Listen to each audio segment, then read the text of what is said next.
when you're not using words to do a theme song, something like E-C-3-C doesn't really give you much to go off of. Ladies and gentlemen, Marks and Marquettes, welcome to the Throwing the Book Wrestling Podcast. I am your host, Shaun, and today we will be rebooking EC3's debut onto the main roster. But before we get into that, there's a few things we need to talk about. Specifically, not background noise sweepstakes, partly so you can have all the fun of trying to identify them yourself, but mostly because I want to moan about the fucking Viking Experience.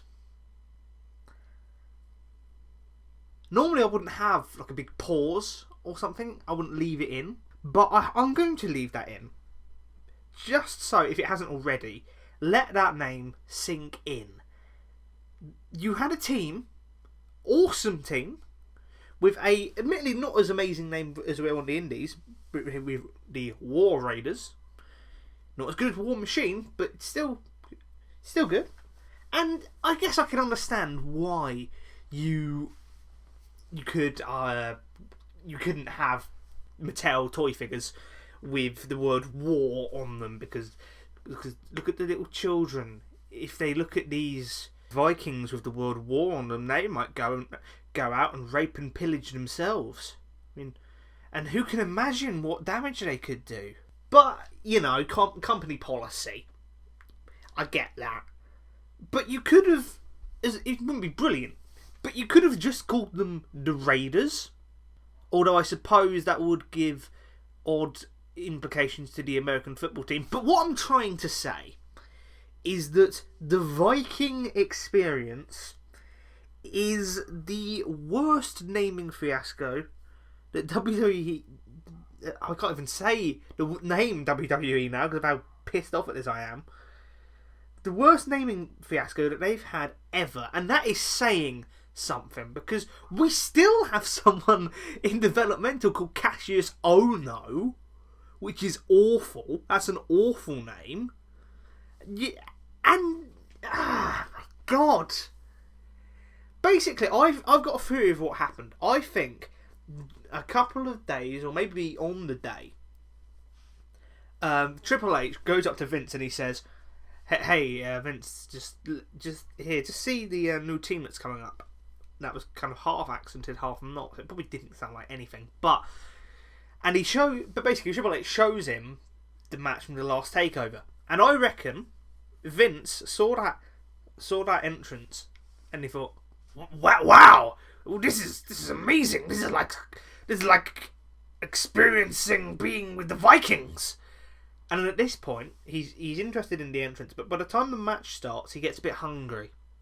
And with Vince, he can't concentrate on anything when he's hungry. He's just thinking of steaks at this stage. The whole match goes. He probably doesn't even notice that it's who they're facing. And then Triple H turns off the thing and says, "Well, what do you think?" Yeah, that's all right. Viking Experience, yes, it's good. It's good. Do it.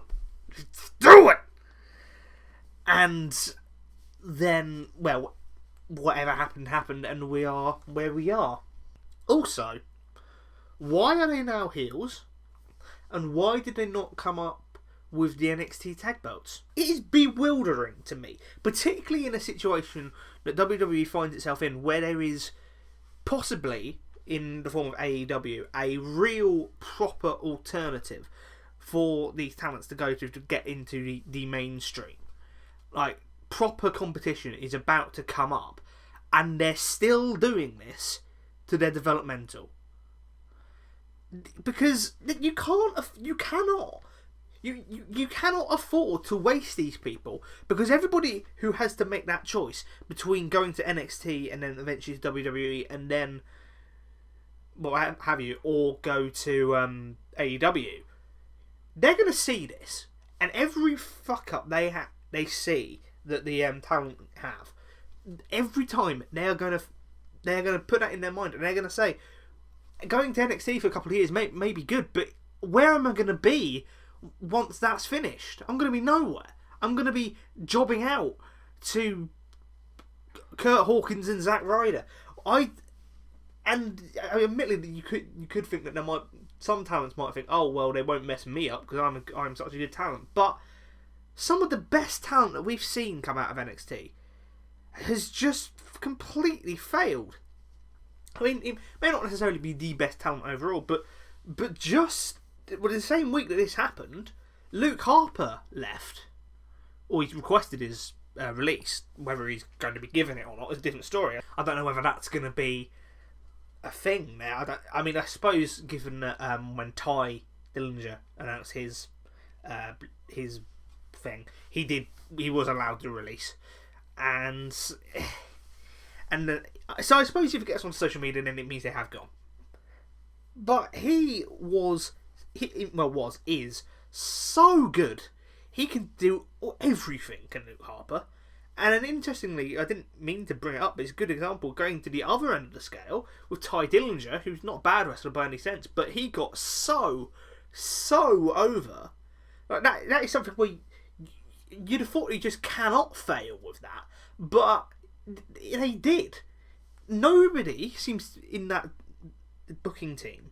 Well, either they don't watch NXT, or well, we know that Vince doesn't. But but Vince is the main person trying to say what their characters are, and it's probably just meaningless. With that Ty Dillinger example, he probably just said he's the number 10, and then the writing team is just thinking, okay, so all we have to go off is a number, right? That because there is a critical flaw in this which needs to be addressed, because I think it is, whether it's going through Vince or how he's trying to display what these new characters should be to the writers, they need to fix it.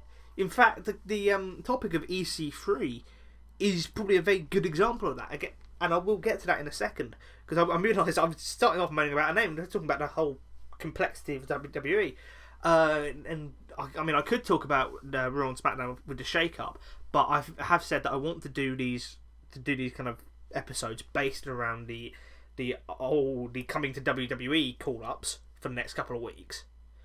So I think I will talk about the shake-up after everything has had a chance to settle down, storylines have had a chance to grow, and what have you. But a couple of comments from that. Well, firstly, I've already mentioned Viking Experience is an awful name. Why? Although that being said, I would quite like to see the Usos versus, and I'm going to call them the War Raiders, because I don't want to say the Viking Experience. I put on the Twitter page. I'm actually going to find it. I'm going to find the tweet. I probably shouldn't be doing this live. I can't quite remember what it was verbatim, so I'm going to do that. But let's just say it isn't exactly a glowing indictment. Right, I put on here, the name sounds like a children's education park on the outskirts of York that's got 2 stars on TripAdvisor. That is the Viking Experience. So, yeah, not great. Not great in any sense of the word. A couple of other things. Didn't Lacey Evans say something? Well, imply essentially in her promo before the match with Natalia that I think he said something along the lines of a lady knows how to get their own way or something like that, and it was kind of implying that kayfabe boys she'd slept with someone backstage. That's really not. No. Really no. Really no to that. No.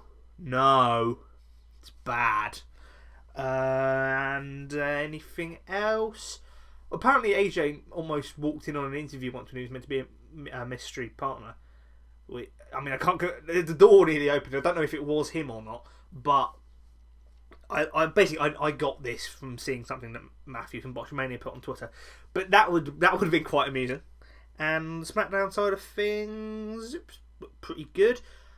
I'm a bit confused as to why Paige's tag team was Kairi Sane and Asuka. I mean, there is obvious reasons why those two have been put together, but and I'm sure they'll be able to team very well. They probably know each other very well, but I feel like you could, if you're gonna bring up this new team, then don't mush two people together at them, because then they're not a proper tag team at that stage. Although I will say, I suppose it is something for Asuka to do, because I get this distinct feeling that if she wasn't doing this, she wouldn't be going for those titles straight away, getting them off of Becky Two Belts. So I suppose it's a lot better than doing nothing at all, and given the right opponents, should be able to put on some pretty good matches. But as I said, it's always very hard to judge these sort of things, because the main crux of these, i.e. storylines coming out of them, haven't happened yet. So we don't know what's going on. In fact, actually, there's a couple of things in the shape we still don't even know. Like, is Samoa Joe on Raw now? Because Balor's on SmackDown, but he's got the IC title. But you have Strowman, I think. Strowman, can't even remember if Strowman did go. No, I don't know if he did. I've completely lost track. Either way, Joe didn't turn up on either show, but Balor did on SmackDown with the IC title. It genuinely would not surprise me if Joe is staying on SmackDown and they genuinely forgot that Finn had the Intercontinental Championship. Or perhaps what it might have been is when Andrade went to Raw, he faced Balor. So maybe the original idea was to get the title on Andrade so Balor can go to SmackDown, and then it was changed last minute. It's always a possibility in the WWE. So let's get to our main part of the show, which is the rebooking. In fact, actually, I've just realised, normally I do a D chord for the transition and on the old uke, but you probably noticed that the uke I used did not sound a lot like the one I've used previously, because this is a bass, ukulele bass.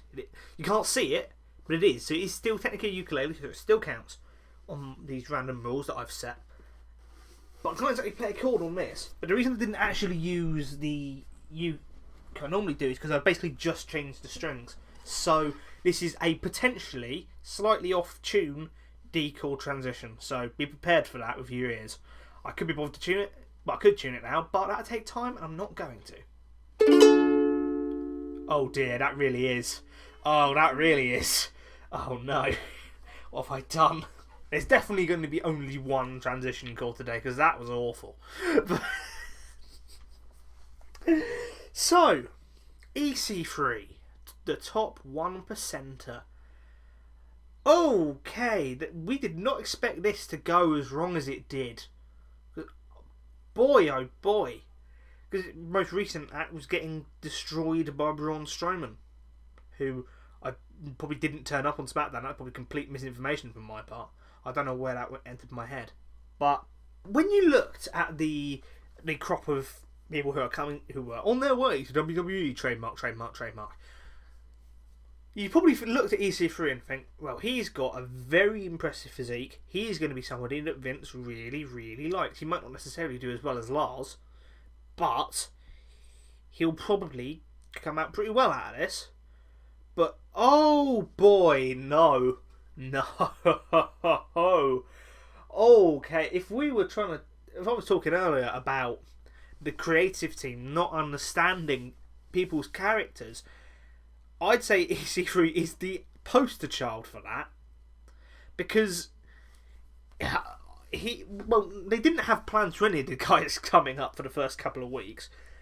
And then when EC3 did debut, he was silent, but in such a way where he wouldn't just not speak, but he just wouldn't be able to get a word in. God knows where they got that idea from. Did they think that he couldn't cut a promo? I mean, he can. But anyway, and then a couple of weeks later, he goes off screen for a couple of weeks, and then he's at Fastlane, I think, and he talks to Mandy Rose backstage on the pre-show. And I'd completely forgotten about this kind of mute-ish sort of gimmick, kind of, that I just thought, oh, they're just Sonya Deville's just telling him to shut up, not even realising that was his first words on screen. And then from that point, basically bouncing all over the place with not much to do and not much winning being done either, including losing to a already departing Dean Ambrose at one point, because getting his win back against EC3 is going to be a way to keep Ambrose in the company. So, what should we do instead? Well, I've got a couple of ideas. Well, I have one big idea, but you know how this works. And yeah, that was a really bad way of doing it. But hopefully, I mean, it was very hard to get it done worse than what WWE did. But hopefully, I'll be able to do EC3 some justice, because he is very good. He deserves better than being silent. And I've just decided that I will do a second thing, but instead of doing a D chord, I'll just play a D note on the bass. There you go. So, my aim with all of the On Their Way WWE, is that since they didn't seem to have a plan for them until around about...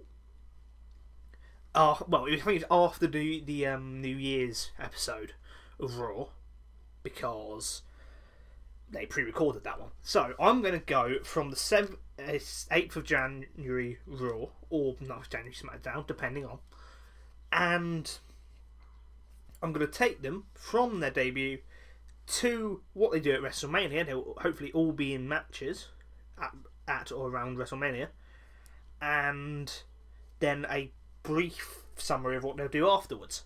And hopefully it will come out quite well. So, since I was talking about the creative not understanding EC3's character, let's talk about EC3's character.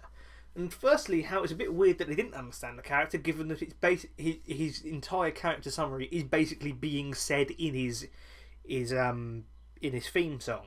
He is part of the top 1%. He thinks he is better than everyone else. He's a good heel. He is somebody who looks down on other babyfaces and says, "You're not right." He treats them like dirt. That's what he does. And but here's the key thing to this booking. That doesn't necessarily mean that he wouldn't ally himself with someone who he also thinks is on his level. So, I realised I talked earlier about when Kairi Sane coming up, they're just kind of smushing with Asuka in a tag team.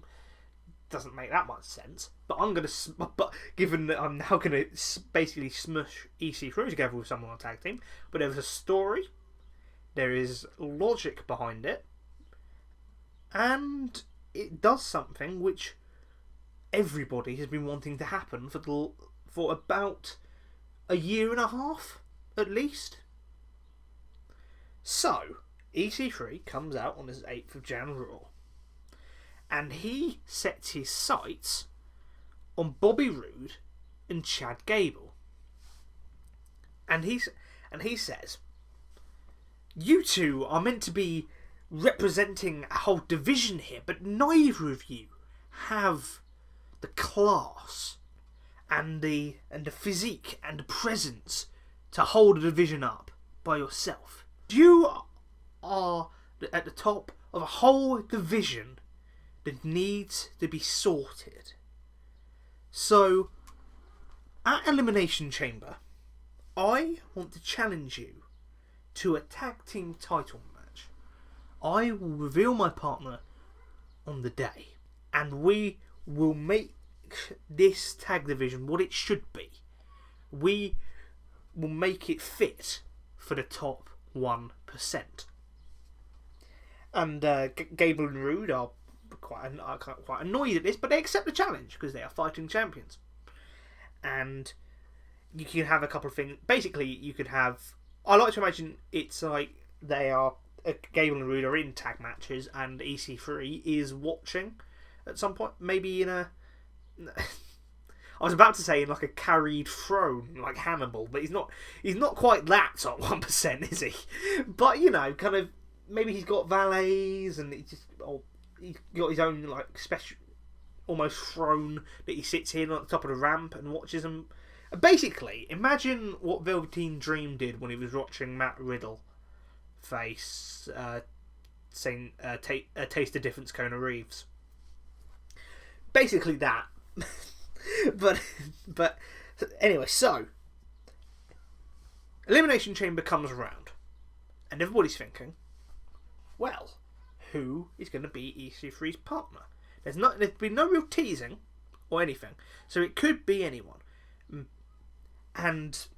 But because obviously in the law of kayfabe is that even though champions should come out first, if you've got a mystery partner for the challengers, the champions will come out first.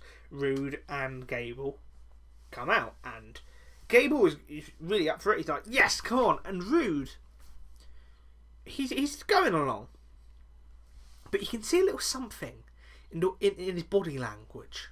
Well, he just occasionally just gives Gable a glance, and just nothing too obvious or ham-fisted, but just kind of enough to note for a couple of people to notice. Then EC3 comes out, does his entrance and the pointing to the Titantron, which, by the way, I feel like it should go the E, C, and 3 coming up. I think that they should do that a little bit quicker. So instead of going E, waiting, C, that is, okay, right, just gotta stand here, got hands up, I've got to move my arms, 3, there it is, and then turning around. It should be a bit quicker, it should be dum, dum, dum, because that is smooth rather than just kind of looking like a Power Ranger pose. Is Power Ranger? No, actually, no, it's not Power Ranger. No, what I'm thinking more of the combining in Dragon Ball Z, when it's kind of the two people point. Can somebody Photoshop that up? Two EC3s doing a kind of pose to try and combine. Please and thank you. Anyway, I got really distracted. So EC3 comes out, and everyone's kind of waiting for his partner to come out. And basically, if you've ever seen how Ted DiBiase Jr. and Cody Rhodes came together, it's basically that.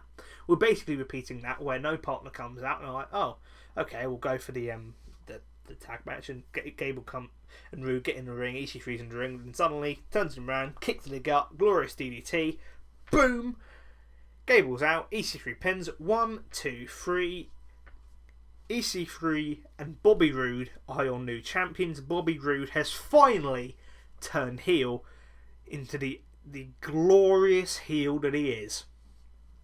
Because both of them, they do have very similar gimmicks, and it would make sense for them to want to come together. When Roode first came up in NXT, he was talking about trying to change NXT into a place where like bankers and investors and stuff like that would come and watch, and basically try and make NXT look like the crowds of those Saudi shows.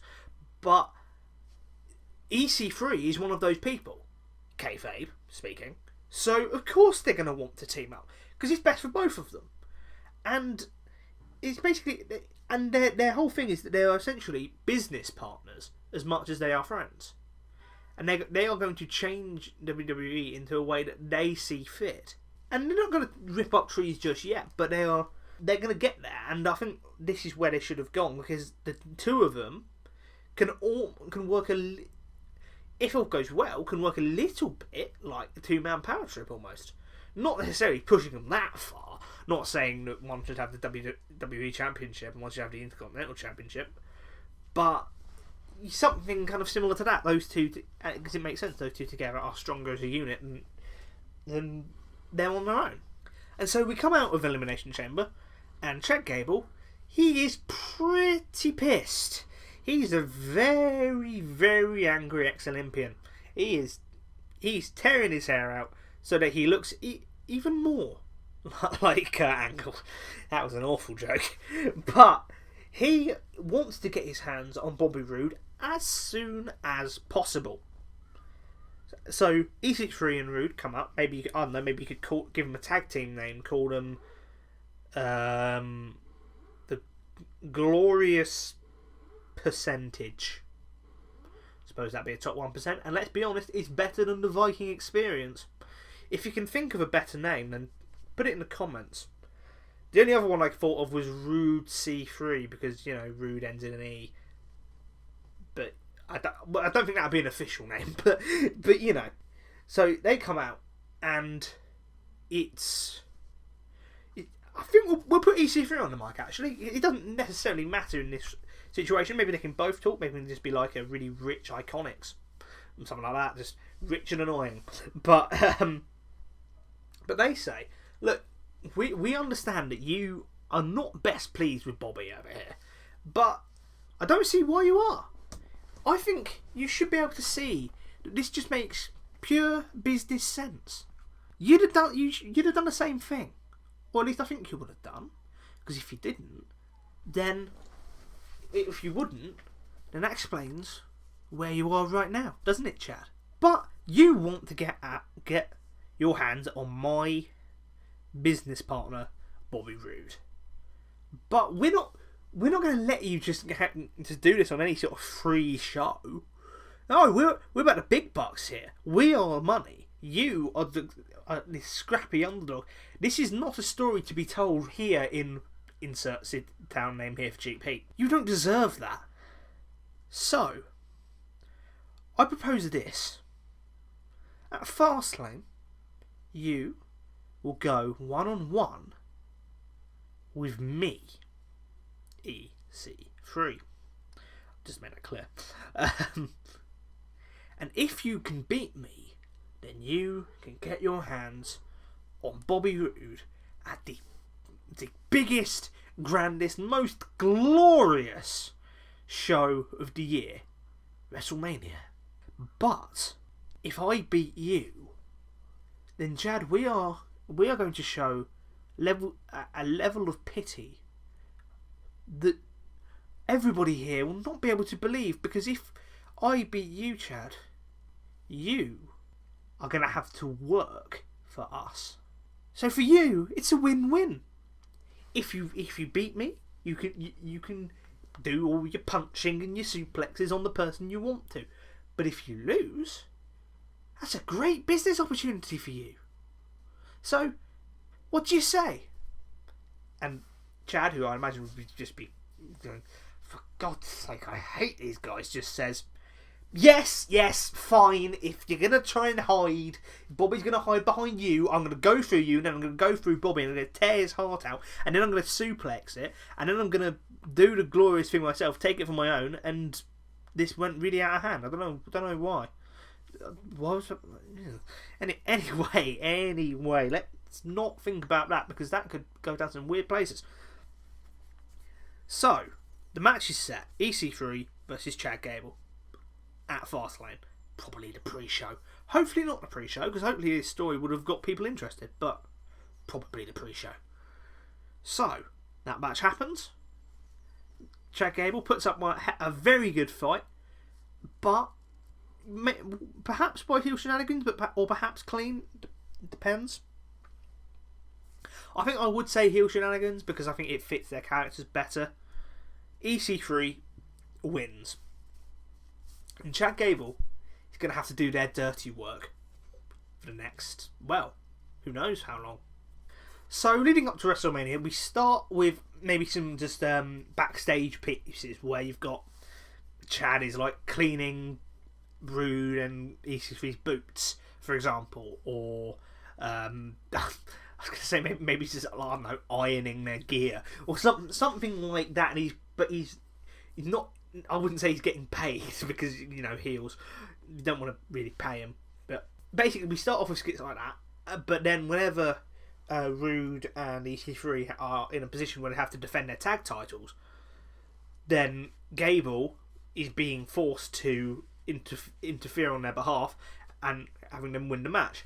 I think it would have been around this sort of time-ish, or maybe a bit before, where the Revival beat Gable and Rude.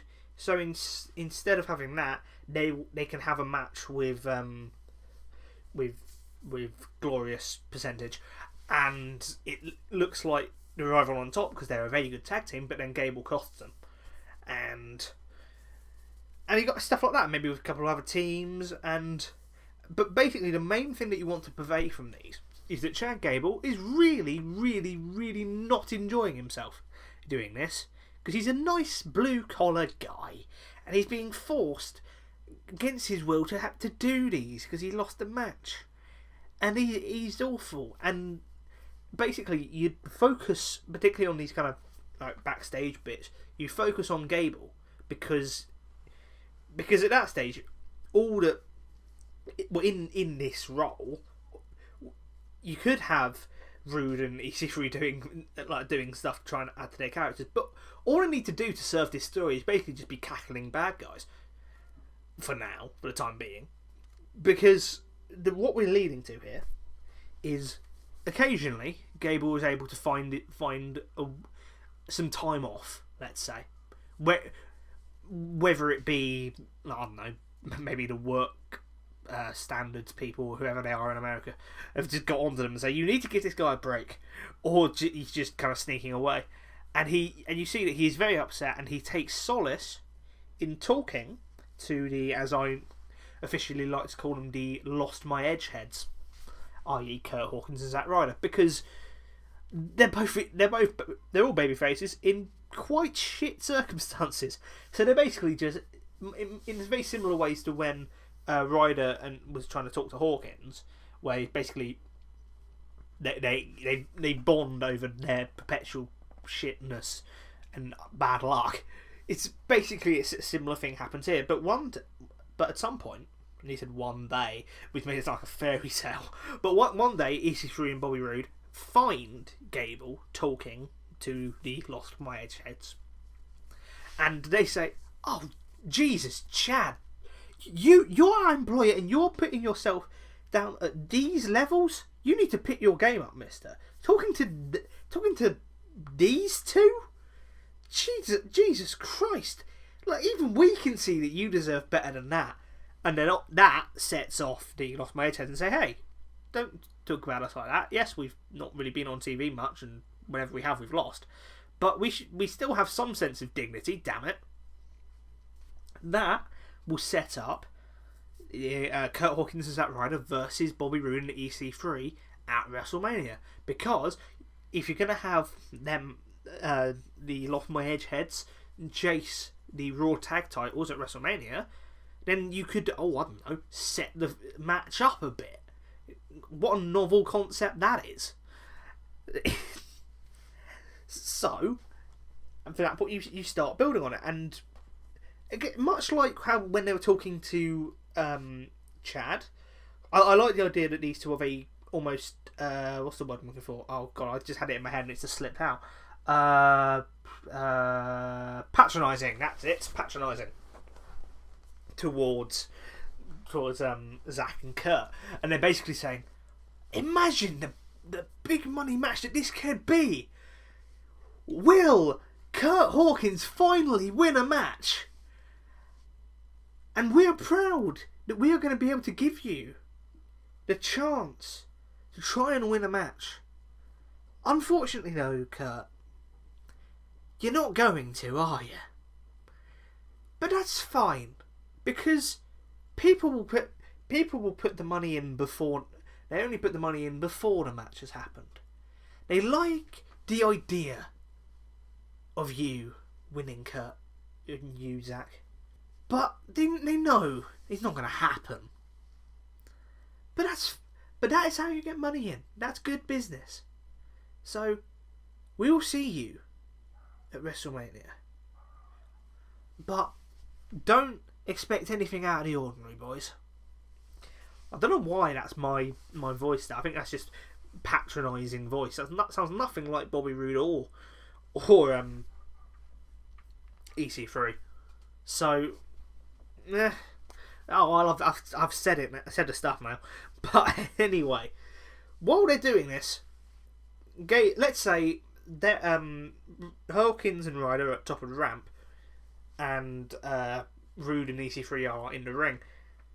Gable is just kind of almost acting a bit like the security, in a way, just kind of standing between them. Which I mean, he's only one bloke, but but they know that they don't want that because they're now mates. They don't want to hurt Chad, Hawkins and Ryder. So in the build, they basically use Chad as a kind of weird human body shield.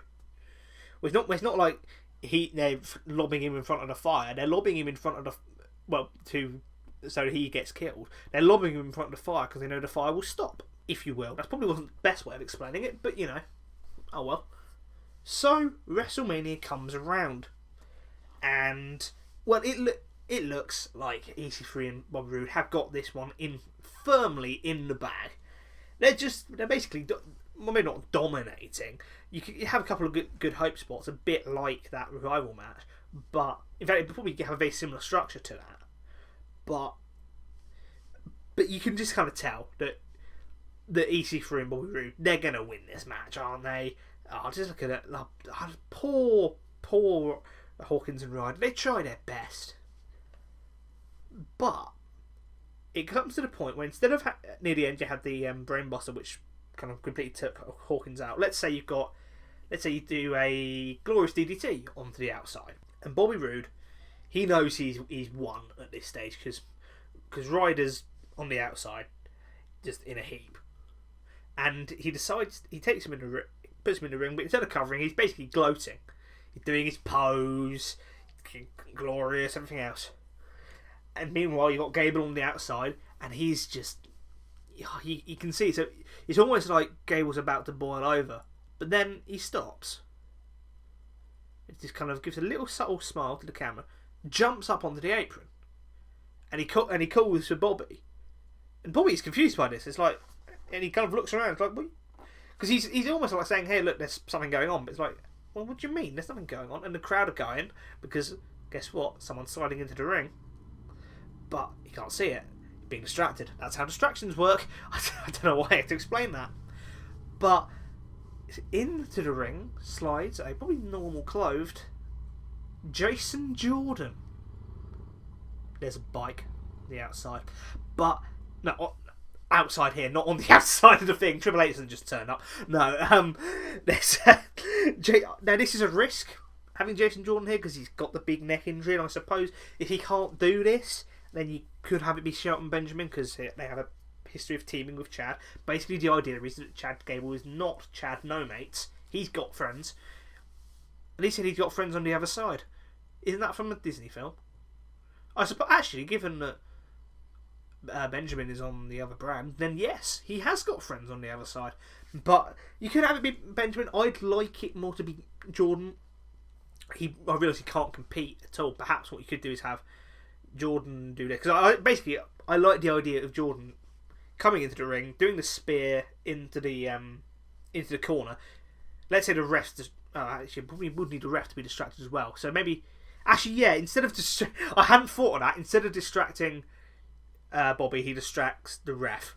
There you go. That's one logical fallacy that I almost left in there, but I just like the idea of the spear into the corner, and Bobby Roode is selling it. He goes, oh my torso, and then while he's kind of hunching over, Hawkins catches him in the roll up. Ref goes down. 1, 2, 3. And you get the same sort of moment as what happened at WrestleMania, but now there isn't the slight sadness of the revival losing. It's like two proper heels that have lost, and it also keeps them strong, because they needed to be they couldn't beat them clean. So I think it works quite well. And then from that point, you can have Gable and probably Benjamin, if he can do it. Maybe if you can have one match, hit Jason Jordan for American Alpha reunion, feuding against Roode and EC3, I think Roode and EC3 would win, because need to give this new team a rub, and then after that they can either go back after the tag titles. I wouldn't have them do that, but if you need to, then you could. I would have the revival beat Hawkins and Ryder quite soon after they've won the titles, but they can then go, so say EC3 can go after, or Roode, depending on, can go after a mid-card title, after the IC belt or the US belt, whichever one's on their brand, because they'd probably stay on Raw. And I think from that stage, instead of having EC3 being literally nowhere, you have him being a very big part of a sort a tag team, a duo, almost a stable. But it's going up. If you wanted to make it a stable, perhaps you could, I don't know, recruit someone like, say, Drake Maverick into the group, perhaps as a mouthpiece, if you so choose, because they were EC3 and Drake and Rockstar Spud worked very well together in TNA, and they teased it the other day, didn't they? I think I had a dark match where Drake Maverick and EC3 came out, and it's like, and it wasn't there this week. It's like, come on, at least do something. But you can have that, and then perhaps they can kind of build themselves up, and I think it works a lot better than not talking and have various, mainly heels, women's wrestlers just going, oh, look at your 6-pack, because that's crap, mainly for one reason, and that is because, ladies, you are aware that Finn Balor is on the same roster, right? Just saying. And on that note, I think that brings us to the end of the podcast. So thank you very much for listening. If you enjoyed what you heard, then please do subscribe on whatever you happen to be watching / listening on, whether that be YouTube, Apple Podcasts, Stitcher, Acast, whatever that may be. If you want to give us feedback, you can comment on YouTube, or you can give us a review on iTunes and Stitcher. And Acast, I think, as well. I'm not entirely sure. I should know how Acast works better than I do, but that's the situation I find myself in. If you want to hear more of me talking about absolute nonsense, then you can find the podcast I do with a good friend of mine, Timothy Broad. It's called Two in the Bush. You can find that on iTunes, Stitcher, Acast, a couple of episodes on YouTube, and actually also on SoundCloud. Don't know why you'd want to go over to SoundCloud to listen to it if you already listened to it on one of the previous things that I mentioned, but you never know. I'm not going to judge you. You may want to. So, I think that's all the plugging I've got to do. Oh, no, I haven't. I've forgotten one thing of plugging. If you want to get in contact with the podcast more directly, you can find us on Twitter. It's at throwingbookpod, or you can email us at throwingthebookpodcast@gmail.com. And with that is all I have to do. So I shall bid you all farewell.